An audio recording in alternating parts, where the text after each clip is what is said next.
former president described the vice president as lazy as hell yesterday. She had a day when she was not on the campaign trail. I was going to give you an opportunity to respond to that. I would check the source. Pay real close attention to who's saying that. That's all I'll say. Okay, another question about the vice president's interview with NBC.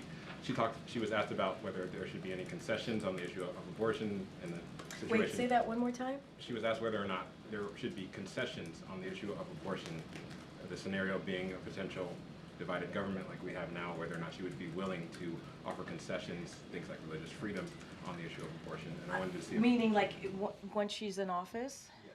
Oh, look, I'm not going to get into hypotheticals.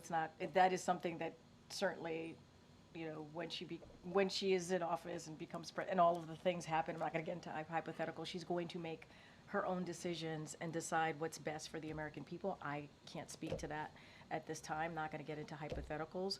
What you know and what you have seen from this president and this vice president is their commitment to continue to fight for women's rights and continue to call on Congress to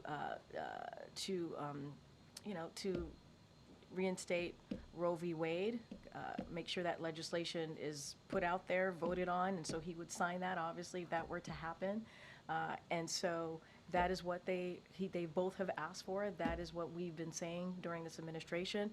And she has been, obviously, a passionate fighter on that issue, understanding what this means to women, understanding what this means to people's rights and freedoms, and so has this president. And so that's what we're going to continue to see.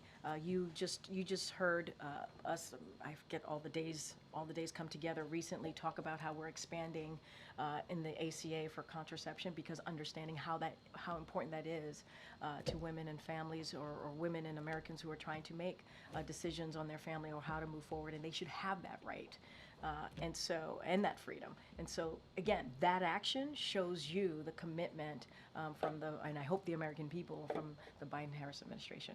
What she's going to do next, how she's going to govern, that's not for me to say.